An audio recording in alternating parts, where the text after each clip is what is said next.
Hi there. So I'm going to go over Aftercare with you on how to take care of your Daith. This is our Aftercare sheet. You're going to receive one of these. On the front here it has the phone number and the Facebook address on how to get a hold of us. The best way to get a hold of me is through the Facebook, the Diamond Tattoos Facebook address. So if you're having any problems or issues, then you're going to message there. So that way if it's on a weekend or if it's on a day that I'm not here, you're going to still be able to get a hold of me and handle any of the concerns that you might have about your piercings. I'm also going to put the date that we had the piercing done today and the type of jewelry and the size of jewelry that we're putting in. So if you decide to buy jewelry off the internet, you can do that, okay? So first off is how the body heals. Your body's designed to heal itself, so just you want to minimize bacterial exposure and enhance your natural immunity. So you might do that by taking a multivitamin a couple of times a week. I also recommend taking zinc at night a couple of times a week. I recommend at night because sometimes it can upset people's stomachs. To actually take care of your piercing is very few things that you need to do. I want you to wash it with regular soap and water, something that doesn't have any fragrances or colors, moisturizers. So just something like this. This is a soft soap brand, but there are generics of it. It's clear and clean. There is nothing in here. It's also not antibacterial. I do not want you to use antibacterial soap on your piercings because that tends to take away all the bacteria, and we only want to really keep the bad bacteria at bay, and we want to be able to keep our good bacteria. So you're going to wash with that soap twice a day. Once is in the shower, once is at the opposite end of your day. So in the shower, you're going to do your complete shower like normal, and at the end of your shower, you'll go ahead and take care of your piercing. You're going to lather up your plain soft soap, and then just lather the area and then move the jewelry. By this time, any crusties and scabs that may have accumulated throughout the day have probably already softened and come off. So you're rotating your jewelry so that way you're getting some of the soap on the inside, and then you're turning towards the water and letting the water rinse you, and you're moving the jewelry while you do that, so that way any bubbles are getting rinsed out on the inside of the piercing. When you're piercing it outside of the shower, you're going to do it a little bit differently. You're just going to wash your hands with your soap and rinse them, and then re-lather, and then just lather the area. Okay, you're not going to move the jewelry, you're not going to worry about disrupting any scabs, and then you're going to flush and rinse it. So you can splash or use a water bottle, or you could even use the H2 Ocean sea salt spray to help rinse it off. This is the H2 Ocean.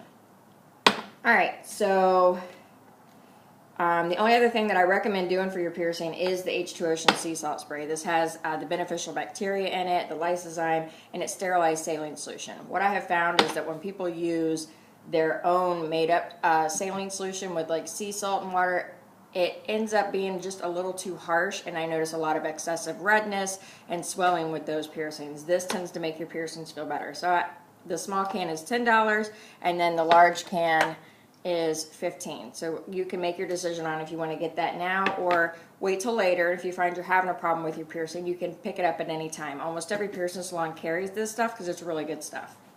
Things that I want you to avoid during the healing of your piercing is the longest section in your aftercare sheet. A lot of things that piercers are still telling people is outdated for wound care. So you're going to hear a lot of different things. You're going to hear, well, this piercer said to do this or this or this. This is what has worked for me and my clients, and if you're having a problem, then please contact me on Facebook or call me when I'm here, and I'll try to walk you through any other issues you might be having. So things to avoid. Don't touch your piercing except when you're cleaning it. Do not disrupt the scabs or crusties. That's your body's way of building a brick wall against all the bacteria in the world, and we love them. They are our besties, so leave them be. Don't rotate and play with the jewelry. They used to say, you got to rotate it or it's going to stick, which is just nonsense. It's not going to happen.